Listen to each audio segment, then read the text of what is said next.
Normal LED වලින් බුදු රස් මාලාවක් හදන්න ඒක කොහොමද කරන්නේ? නෝමල් LED වලින් ෆ්‍රෙන්ඩ්ස් අද වීඩියෝ එකෙන් මම ඔයාලට කියලා දෙන්නේ කොහොමද නෝමල් LED වලින් බුදු රස් මාලාවක් හදාගන්නේ කියලා. හැබැයි මම මේ වීඩියෝ හදන්නේ නැහැ. හදන හැටි සම්පූර්ණයෙන් කියලා දෙනවා. ඒ කියන්නේ මේ part 1 වීඩියෝ එක. එතකොට part 2 වීඩියෝ එකෙන් තමයි ඔයාලට මේ බුදු රස් මාලාව සම්පූර්ණයෙන් හදලා ඉවර කරන්නේ. hello friends. ඉතින් ඔයාලා සාදරයෙන් ආදරයෙන් පිළිගන්නවා SLD Audio and Creations YouTube channel එකට. ඉතින් මම අද ඔයාලට කලින් කිව්වනේ කියලා දෙන්න බුදු රස් මාලාවක් හදන්න කියලා. ඉතින් අපි වැඩි කතා නැතුව යමු අද ගෙන වීඩියෝ එක බලන්න මේ SLD Audio and Creations.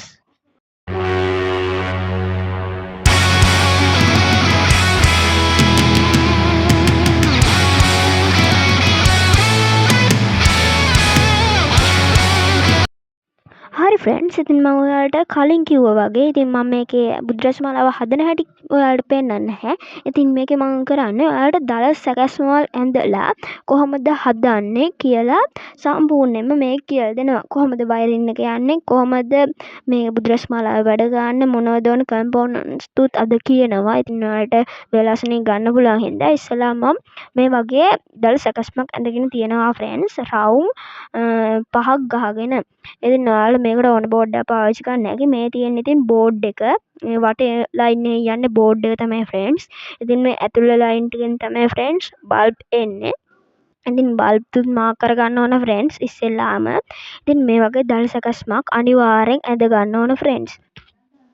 මේ වගේ දල සැකස්මක් ඇඳගෙන තමයි ෆ්‍රෙන්ඩ්ස් සේරම කරන්න ඕන. නැති වුණා ෆ්‍රෙන්ඩ්ස් ඔයාලට බල්බ් දාන තැන් බුදු රස් මාලාව හදාගන්න බෑ ෆ්‍රෙන්ඩ්ස්. ඉතින් මේ වගේ දල සැකස්මක් අඳිනකොට මතක තියාගන්න ෆ්‍රෙන්ඩ්ස් ඔයාලා හදන බුදු රස් මාලාවේ සයිස් එකටම ඕන මේ දල සැකස්ම ගන්න ෆ්‍රෙන්ඩ්ස්. මොකද කිව්වොත් මේ දල සැකස්ම පිටිපස්ස තියලා තමයි බුදු රස් මාලාවේ ඔයාලා හිල් විද ගන්න ඕන ෆ්‍රෙන්ඩ්ස්. ඉතින් හිල් විද ගන්නදිත් ඔයාලට ඕන කම්පෝනන්ට් එකක් ඒකට භාවිතා කරන්න පුළුවන්. ග්‍රිල් එකක් ඔය තිබ්බොත් ගොඩක්ම පහසුයි ෆ්‍රෙන්ඩ්ස්. ඉතින් චූටි ග්‍රිල් තියෙන මිනි ග්‍රිල් අන්න එකක් තිබ්බොත් ගොඩක් ලේසියි ෆ්‍රෙන්ඩ්ස්. ඉතින් ඔයාලට ඒක භාවිතා කරලා ඕන හිල් කරගන්න පුළුවන්. නැත්නම් ඔයාලට යතුරු කට්ට රත් කළා වගේ හිල් කරගන්න පුළුවන් ෆ්‍රෙන්ඩ්ස්. නැත්නම් බවුත් එකෙන් හිල් කරගන්න පුළුවන් ෆ්‍රෙන්ඩ්ස්. බවුත් එකට යතුරු කට්ට සෙට් කළා වගේ. ඉතින් මම ඔයාලට දැන් කියලා දෙනවා කොහොමද ඉරි ගහගන්න කියලා. මේ වගේ බෙදා ගන්න ඕන මේක අඩි රූල තියලා. ඉතින් මම මේ වගේ බෙදාගත්තා 16කට. ඉතින් ඔයාලත් මේ වගේ බෙදා ගන්න ෆ්‍රෙන්ඩ්ස්. ඊට පස්සේ ඔයාලා මේ මගේ අර කපලා තියෙන ඒවා ගණන් ගන්න එපා ෆ්‍රෙන්ඩ්ස්. චුට්ටක් වැඩි වෙලා තමයි ඒ ටික කපලා තියෙන්නේ. මේ වැරදුනා ෆ්‍රෙන්ඩ්ස් චුට්ටක්. ඉතින් මෙහෙම ඇඳ ගන්න ඕන ඔයාලා අනිවාර්යයෙන්. ඉතින් ෆ්‍රෙන්ඩ්ස් මේ මැද්දේ ඊරි ටික වැඩක් නැහැ ෆ්‍රෙන්ඩ්ස්. ඒ ටික මට වැඩි දීලා ඇන්දේ ඒ ටික කපන්න ඕන ෆ්‍රෙන්ඩ්ස්. ඉතින් ඔයාලා කපා ගන්න ඒ ටික. මම මේ වගේ ටික ඔයාලට පෙන්නන්නම් කොතන ඊට ටිකද කියලා. මෙන්න මෙතන ඊට ටික තමයි වැඩක් නැත්තේ. ඉතින් මම ඒ ටික දැන් කපා ගන්න යන්නේ නැහැ ෆ්‍රෙන්ඩ්ස්. එතකොට මේක කූටු බොලියක් වෙනවා. ඉතින් දැන් මම ඔයාලට බල්බ් ටික මාක් කරලා පෙන්නන්නම් ෆ්‍රෙන්ඩ්ස්. ඉතින් මේ බල්බ් මාක් කරලා තියෙනවා ෆ්‍රෙන්ඩ්ස්. ඉතින් ඔයාලා හිතන ඇති මේ මැද්දේ මොකද හිස් තැනක් තියෙන්නේ කියලා බල්බ් මාක් කරන්න නැතුව ෆ්‍රෙන්ඩ්ස්. ඉතින් මේ මැද්දේ හිස් තැන තියෙන්නේ බුදුහාමුදුරන්ගේ සිරස එන තැන තමයි ෆ්‍රෙන්ඩ්ස්. ඊට පස්සේ පස්සේ බුදුහාමුදුරන්ගේ ඇඟෙන් මෙතන වැහෙනවනේ ෆ්‍රෙන්ඩ්ස්.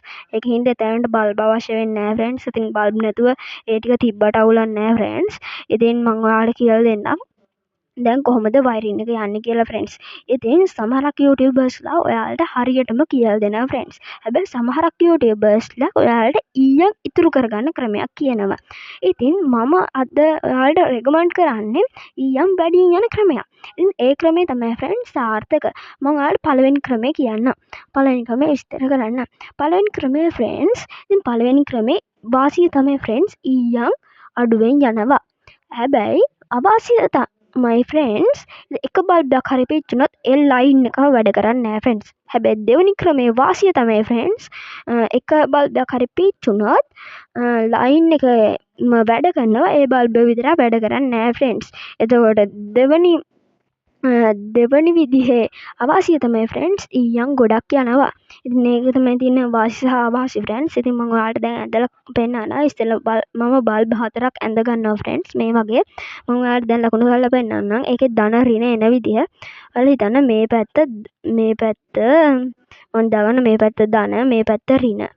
අයි මේ පැත්ත රින මේ පැත්ත දාන මේ පැත්ත රින මේ පැත්ත දාන මේ පැත්ත රින මේ පැත්ත දාන. ඉතින් ෆ්‍රෙන්ඩ්ස් මේකට කියන්නේ සීරියස් මෙතඩ් එක කියලා. මම ඔයාලට රෙකමන්ඩ් කරන්නේ පැරලල් මෙතඩ් එක. ඉතින් මේකෙන් මම පෙන්නන්නම් රින දාන ආයි රින දාන අන්න ඒ වගේ තමයි ෆ්‍රෙන්ඩ්ස් එන්නේ. ඉතින් මේක සීරීස් මෙතඩ් එක. ඊට පස්සේ මේ වගේ රින ලයින් එක දෙන්න ඕන ෆ්‍රෙන්ඩ්ස්. ඉතින් මම මෙහෙම ලකුණු කරගන්නවා රිනට දාන ආයිත් ධනට රින ධනට රින ධනට රින. අන්න එහෙම තමයි ෆ්‍රෙන්ඩ්ස් මේක එන්නේ. මේක ඊයන් අඩුවෙන් යනවා. ඉතින් ෆ්‍රෙන්ඩ්ස් මම දෙවෙනි මෙතඩ් එක ඔයාලට ඇඳලා පෙන්නන්නම්. ආයි බල්බ් හතරක් මම ඇඳ ගන්නවා ෆ්‍රෙන්ඩ්ස්. ඉතින් මේ වගේ බල්බ් හතරක් මම ආයිත් ඇඳගත්තා. ඉතින් ඒකේ එන්නේ ධන රින උඩ යට. උඩ ධන යට රින. ඒක අනිත් පැත්තෙන් නම් පුළුවන් ෆ්‍රෙන්ඩ්ස්. එහෙම නීතියක් නැහැ උඩම එන්න ඕනේ කියලා. ඊට පස්සේ මෙහෙම යා කර ගන්නවා ෆ්‍රෙන්ඩ්ස්. මම ඒක මේ වගේ හදා ගන්නවා ෆ්‍රෙන්ඩ්ස්. හරි ෆ්‍රෙන්ඩ්ස්. ඉතින් මේකත් මම ලකුණු කරගත්තා. හරි ඒක මම ලකුණු කරගෙන ඉවරයි ෆ්‍රෙන්ඩ්ස්. ඉතින් ඔයාලට දැන් කියලා දෙන්නම් වාසි හරියටම මම මාක් කරන ගමන්ම ෆ්‍රෙන්ඩ්ස්. ඉතින් මේ පැත්තට ධන දීලා උඩගේ අනිත් පැත්තට ඍණ දුන්නා ෆ්‍රෙන්ඩ්ස්. ඔයාලා හිතන්න මේ මම මාක් කරන බල්බ් එක බර්න් වෙනවා ෆ්‍රෙන්ඩ්ස්. ඒ කියන්නේ පිච්චෙනවා. ඉතින් පිච්චුනාට පස්සේ ෆ්‍රෙන්ඩ්ස් ඔයාලා හිතන්න මෙතනින් කරන්ට් එක ගියන් එතනින් එහාට කරන්ට් යන්නේ නැහැ. ඔයාලා හිතන්න මේකට ධන ඍණ දෙනවා. ඉතින් ඒකේ මං කියන දෙවනි බල්බ් එක බර්න් වෙනවා. එහෙම වුණත් එහි කරන්ට් එක යනවා. ඔයාලා හිතනවා ඉතින් ඒ මොකද කියලා. ඉතින් ෆ්‍රෙන්ඩ්ස් මේ දැන් මම පෙන්නන තැන ඊයන් වලින් ඒ කූරු දෙකම එකට කනෙක්ට්. ඒ කියන්නේ එතනින් අනිවාර්යෙන් කරන්ට් එක යනවා කූරු දෙක එකට කනෙක්ට් හින්දා. අන්න එහෙම තමයි ෆ්‍රෙන්ඩ්ස් මේකේ මේ වෙන්නේ. උඩ ක්‍රමයේදී ෆ්‍රෙන්ඩ්ස් බල්බ් එක හරහානේ කරන්ට් එක යන්නේ. එතකොට බල්බ් එක පිච්චුනත් හරහා කරන්ට් එක යන්න විදිහක් නැහැ. ඒක තමයි ෆ්‍රෙන්ඩ්ස් මෙතෙන්දි වෙන්නේ. ඉතින් ඒක තමයි මම කියන්නේ දෙවනි මෙතඩ් එක මම ඔයාලට රෙකමන්ඩ් කරන්නේ අන්න ඒක තමයි ෆ්‍රෙන්ඩ්ස්. ඉතින් ඔයාලා අනිවාර්යෙන් හදද්දි හදන්න ඕන දෙවනි මෙතඩ් එකෙන්. නැත්නම් ඔයාලගේ එක බල්බ් එකක් හරි පිච්චුනොත් පිච්චෙන්නේ කොහොමද කිව්වා ෆ්‍රෙන්ඩ්ස් බෞද්ධ කියන වෝල්ටේජ් එක හදිස්සියෙන් හරි බල්බ් එක දරා ගන්න බැරි වුණොත් ඔයාලා දකිනවා ඇති ෆ්‍රෙන්ඩ්ස් බෞද්ධයෙන් වැඩ කරද්දි ධනට හරි රිනට හරි කොහොම හරි තියුවට පස්සේ ෆ්‍රෙන්ඩ්ස් බල්බ් එක ලාවට වගේ පත් වෙනවා. ඒ වෝල්ටේජ් එක පාට වැඩි වුණොත් ෆ්‍රෙන්ඩ්ස් බල්බ් එක පිච්චිලා යන්න පුළුවන්. ඒක තමයි ෆ්‍රෙන්ඩ්ස් මම දෙවෙනි මෙතඩ් එක ඔයාලට රෙකමන්ඩ් කරන්නේ. ඉතින් මේ තියෙන්නේ ඉතින් මම වයරින් එක එන විදිය සම්පූර්ණයෙන් මාක් කරගත්තු හැටි ෆ්‍රෙන්ඩ්ස්. ඉතින් මේ වගේ මම ධන ලයින් එකක් එක ලයින් එකක් විදිහට රින ලයින් එක තව ලයින් එකක් විදිහටත් හදාගෙන තියෙනවා ෆ්‍රෙන්ඩ්ස්. ඉතින් ඔයාලා මේ වගේ හදාගත්තට පස්සේ අනිවාර්යෙන් ඔයාලා මේවා චෙක් කරලා බලන්න ඕන. මේ එක පැත්තක ධනටයි අනිත් එක පැත්තක ධන රිනට දුන්නට පස්සේ ෆ්‍රෙන්ඩ්ස් මේ ලයින් එකම පත් වෙන්න ඕන. පත් උන් නැති වුණත් ඔයාලා මල්ටිමීටරයක් අරගෙන චෙක් කරන්න ඕන ෆ්‍රෙන්ඩ්ස්. ඉතින් මල්ටිමීටරයක් තියනවා කියන්නේ ඔයාලා චෙක් කරන්න අනිවාර්යෙන් දන්නවා. දැන් ඔයාලා හිතනවා ඉතින් අනේ මට මල්ටිමීටර් එකක් නැහැ නේ. මම කොහොමද චෙක් කරන්නේ කියලා. හරි මම ඒකට ඔයාලා ඉස්සරහදී කියලා දෙනවා කොහොමද චෙක් කරන්නේ කියලා. ඉතින් මල්ටිමීටර් එකක් තියෙන කෙනෙක් දන්නවා කොහොමද මේක චෙක් කරගන්නේ කියලා. ඉතින් බස මෝඩ් එකට දාලා තමයි ෆ්‍රෙන්ඩ්ස් මේක චෙක් කරගන්නේ. ඉතින් මම ඔයාලට කියලා දෙන්නම් මල්ටිමීටර් එකක් නැතුව කොහොමද මේක හදාගන්නේ කියලා. ඉතින් ෆ්‍රෙන්ඩ්ස් මම ඉස්සෙල්ලාම කොලයක් අරගෙන ඔයාලට ඇඳලා කියලා දෙන්නම් ෆ්‍රෙන්ඩ්ස්. ඉතින් මේ වගේ මම ඉස්සෙල්ලාම බැටරියක් ඇඳ ගන්නවා ෆ්‍රෙන්ඩ්ස්. ඒකේ බැටරියේ ධනය රිනයි ෆ්‍රෙන්ඩ්ස් මම මාක් කරගන්නවා. හරි ෆ්‍රෙන්ඩ්ස් ධනය රිනයි මාක් කරගත්තා. දැන් මම ඒ බල්බ් ලයින් එක මාක් කරගෙන දැන් තව බල්බ් එකක් මම ගන්නවා ෆ්‍රෙන්ඩ්ස්. ඊට පස්සේ මම මේ මාක් කරේ ෆ්‍රෙන්ඩ්ස් ධන ලයින් එක කියලා ඔයාලා හිතන්නකෝ. බල්බ් වල ධන ලයින් එක තමයි ඔය මාක් කරේ. ඊට පස්සේ බල්බ් එකේ රින බල්බ් එකේ රිනට දෙනවා. ඊට පස්සේ බැටරියේ ධන එක පැත්තකට දෙනවා. ඊට පස්සේ ලයිට් එකේ ධන අර ලයින් එක තව පැත්තකට දෙනවා ෆ්‍රෙන්ඩ්ස්. එතකොට මේක එකම සෙටප් එකක් වගේ එක ලයින් එකක් වගේ වැඩ කරනවා ෆ්‍රෙන්ඩ්ස්. එහෙම තමයි ඔයාලට මේක හදන්න වෙන්නේ ෆ්‍රෙන්ඩ්ස්. මල්ටිමීටර් නැති කෙනෙක්ට චෙක් කරන ක්‍රමයක් තමයි මම අද ඔයාලට කියලා දුන්නේ. ඉතින් හරි අපි ආයෙත් යමු වයරින් පැත්තට. ඉතින් ඔයාලා මේ හැම ලයින් එකක්ම ඒ විදිහටම හදා ගන්න ඕන ෆ්‍රෙන්ඩ්ස්.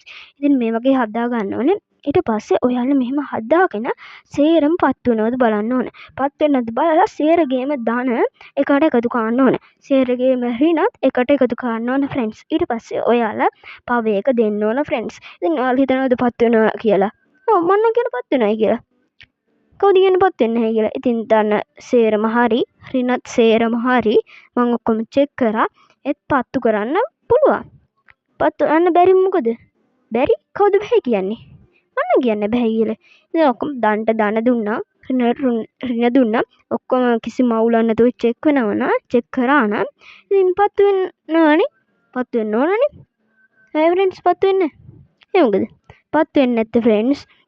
මම පත්තු වෙන්නේ නැති ක්‍රමෙත් ඔයාලට කියලා දෙනවා ෆ්‍රෙන්ඩ්ස්. මේක පත්තු වෙන්නේ නැහැ කොහොමදවත්.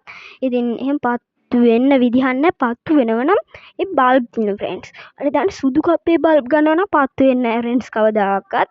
ඉතින් ඔයාලා අර පාට කප්පේ බල්බ් ගත්තත් ඒක නම් පත්තු වෙනවද කොහෙද ෆ්‍රෙන්ඩ්ස්. ඉතින් අර පාට බල්බ් තුයි සුදු බල්බ් තුයි ගත්තොත් ඒක පත්තු වෙන්නේ නැහැ ෆ්‍රෙන්ඩ්ස්. ඉතින් මම ඔයාලට කියලා දෙන්නම් මොකද ඒ පත්තු වෙන්නේ නැති හේතුව කියලා. ඉස්සෙල්ලා මම බල්බ් ටික ලියා ගන්නවා. නිල් රතු සුදු රතු වලට කලින් කහ තියෙනවනේ ෆ්‍රෙන්ඩ්ස්.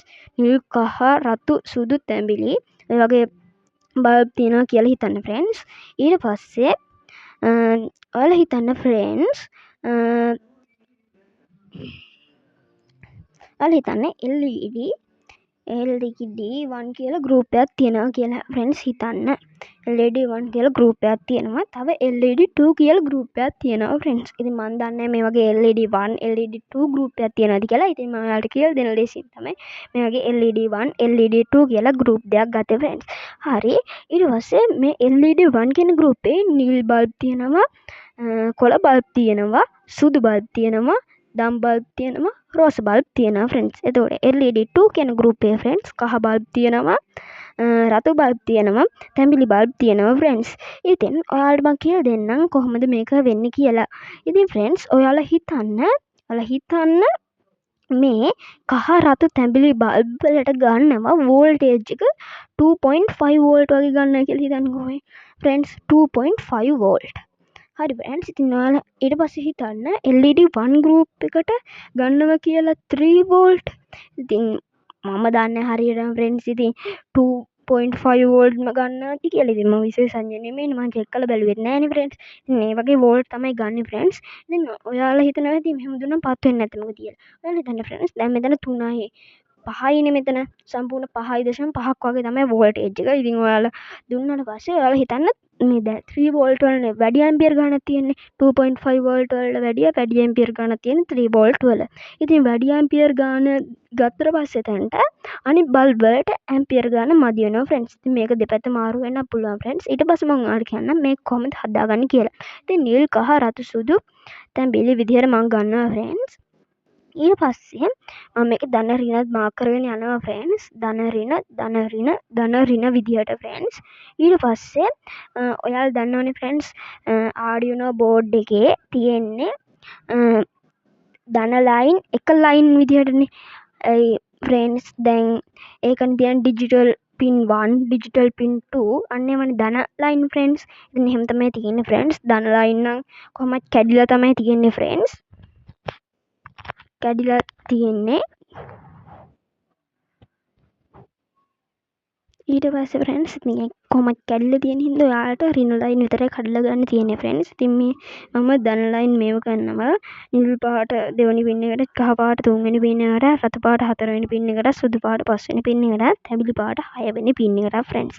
ඊට පස්සේ මම දැන් රින ලයින් ඔයාලට මාක් කරලා පෙන්නන්නම් ෆ්‍රෙන්ඩ්ස්. ඉතින් මම දන්න විදිහට ෆ්‍රෙන්ඩ්ස් රින ලයින් ඔක්කොම එකතු කරන්න ඕන. නිල් දැන් මෙතන එකතු කරන්න ඕන ෆ්‍රෙන්ඩ්ස්. නිල් සුදු එක ලයින් එකක් විදිහටත්, කහ රතු තැඹිලි තවත් ලයින් එකක් විදිහටත් තමයි ෆ්‍රෙන්ඩ්ස්. ඉතින් දැන් මම නිල් එක ලයින් එකක් විදිහට ගත්තා. දැන් සුදු එක ලයින් එකක් සුදු නිල් පාට ලයින් එකටම ෆ්‍රෙන්ඩ්ස් කනෙක්ට් කරන්න ඕන. මම මේ වගේ සුදුත් නිල් පාට ලයින් එකට කනෙක්ට් කරගත්තා. ඊළඟට කහ පාට ගන්නවා ලයින් එක. ඊට පස්සේ රතු පාට ලයින් එක කහ පාට ලයින් එකටම කනෙක්ට් කරනවා. ඊළඟට තැඹිලි පාට ලයින් එක කහ රතු ලයින් දෙකට කනෙක්ට් කරනවා ෆ්‍රෙන්ඩ්ස්. ඉතින් මෙහෙම තමයි ඔයාලට හදාගන්න පුළුවන් වෙන්නේ මේක. ඉතින් මම මේ දැන් කියලා දුන්නේ ඔයාලට කොහොමද හදාගන්නේ කියලා. ඉතින් ඔයාලට මේ වගේ මේ ක්‍රමයේ භාවිතා කරලා ඔයාලට මේක හදාගන්න පුළුවන් මේ වෙන වැඩේ. ඉතින් මෙහෙම කරාම අනිවාර්යෙන් පත් වෙනවා ෆ්‍රෙන්ඩ්ස්. ඉතින් මේකෙදි මං ඔයාලට කියන්නම් මොනවද ඕන කම්පෝනන්ට්ස් කියලා. ඉතින් මම මේකෙදි ඕන කම්පෝනන්ට්ස් වෙන්නේ Arduino Uno හරි Nano හරි Mega හරි බෝඩ් ඕන වෙනවා. ඉතින් මම ඔයාලට රෙකමන්ඩ් කරන්නේ Arduino Nano බෝඩ් එක ගන්න කියලා. ඒක මිලෙනුත් අඩුයි. ඉතින් ඔයාලට ඒක ගන්න පුළුවන් ෆ්‍රෙන්ඩ්ස්. මොකද ඒක චූටි අනිත් ඒවාට වැඩිය. ඉතින් මේක ගත්තාම ඔයාලට ලේසියෙන්ම මේ ප්‍රොජෙක්ට් එක හදාගන්න පුළුවන් ෆ්‍රෙන්ඩ්ස්. ඉතින් ඊට පස්සේ ෆ්‍රෙන්ඩ්ස් ඔයාලට LEDs ඕන වෙනවා. ඔයාලට ඕන පාටක් ගන්න ෆ්‍රෙන්ඩ්ස්. මං කියන්නේ හැබැයි නිල් පාරත් තැඹිලි ගත්තොත් හොඳයි ෆ්‍රෙන්ඩ්ස්. ඉතින් ඔයාලට කැමති පාටක් ගන්න ෆ්‍රෙන්ඩ්ස්. ඉතින් තව ඕන ෆ්‍රෙන්ඩ්ස් රෙසිස්ටර්ස් ඕන. ඉතින් මම රෙසිස්ටර්ස් ඔයාලා ගන්න ෆ්‍රෙන්ඩ්ස් 230 ඕම් හරි 330 ඕම් හරි රෙසිස්ටර්ස් ඕන වෙනවා. ඊට පස්සේ මේල් ටු ෆීමේල් ජම්ප් වයර්ස් ඕන වෙනවා. නැනෝ බෝඩ් එකක් ගන්න ඕන. මෙගා බෝඩ් එකක් ගන්න ඕන. මේල් ටු මේල් ඕන වෙනවා. ඌණු බෝඩ් එකක් ගන්න ඕන. මේල් ටු මේල් ඕන වෙනවා ෆ්‍රෙන්ඩ්ස්. ජම්ප් වයර්ස් 6-7ක් ඕන වෙනවා ෆ්‍රෙන්ඩ්ස්. ඊට පස්සේ නෝමල් වයර් යාරයක් වගේ ඕන වෙනවා ෆ්‍රෙන්ඩ්ස්. ඊට පස්සේ ඊයන් ඔයාලට ටිකක් වැඩිපුරත් ඕන වෙනවා ෆ්‍රෙන්ඩ්ස්. කමරි අඩි 6ක්වත් ඕන වෙයි ෆ්‍රෙන්ඩ්ස්. මේකේ ඊයන් වැඩිපුර යනවා ෆ්‍රෙන්ඩ්ස්. ඒ වුණාට ඔයාලට සදාකාලික වගේ තමයි ෆ්‍රෙන්ඩ්ස්. හැබැයි කිසිම දෙයක් සදාකාලික නෑ. ඉතින් අර පළවෙනියට මං කියපු ක්‍රමයට වැඩිය මේක ටිකක් කල් තියාගන්න පුළුවන් ෆ්‍රෙන්ඩ්ස්. ඉතින් මම මේ වගේ වැදගත් වීඩියෝ තමයි ෆ්‍රෙන්ඩ්ස් හැමදාම දාන්නේ. ඉතින් එක්කෙනෙක්ට වැදගත් නොවුනොත් තව 10කට වැදගත් වෙනවා නම් මම ඒ එක්කෙනා ගැනද හිතන්න ඕන ෆ්‍රෙන්ඩ්ස්. ඔයාලා හිතන්න එක්කෙනා ගැනද හිතන්න ඕන 10 දෙනා ගැනද කියලා. ඒක හොඳට හිතන්න ෆ්‍රෙන්ඩ්ස්. ඉතින් මම මේ වගේ වැදගත් වීඩියෝ තවත් දිගටම දානවා ෆ්‍රෙන්ඩ්ස්. ඉතින් මාව සබ්ස්ක්‍රයිබ් කරලා එකතු වෙන්න ෆ්‍රෙන්ඩ්ස්. ඉතින් ගොඩ දෙනෙක් මගේ වීඩියෝ බැලුවට මාව සබ්ස්ක්‍රයිබ් කරන්න පොඩි දෙනා. ඉතින් ලයික් කරන්න ෆ්‍රෙන්ඩ්ස් වීඩියෝ එකට. ඉතින් හොඳයි නම් ලයික් කරන්න, හොඳයි නම් කමෙන්ට් කරන්න. අනිවාර්යෙන් තව කෙනෙක්ට බලන්න ෂෙයා කරන්න. මේ වගේ තවත් වීඩියෝ මම ඉදිරියට ගෙනවා. මීට වැඩිය හොඳ ක්වොලිටි වීඩියෝ මම ඉදිරියට ගෙන්න බලාපොරොත්තු වෙනවා ෆ්‍රෙන්ඩ්ස්. එහෙනම් තවත් අලුත් වීඩියෝ එකකින් හම්බ වෙනකම් අපි ගිහිල්ලා එනවා ෆ්‍රෙන්ඩ්ස්. එහෙනම් ෆ්‍රෙන්ඩ්ස් ගුඩ් බයි.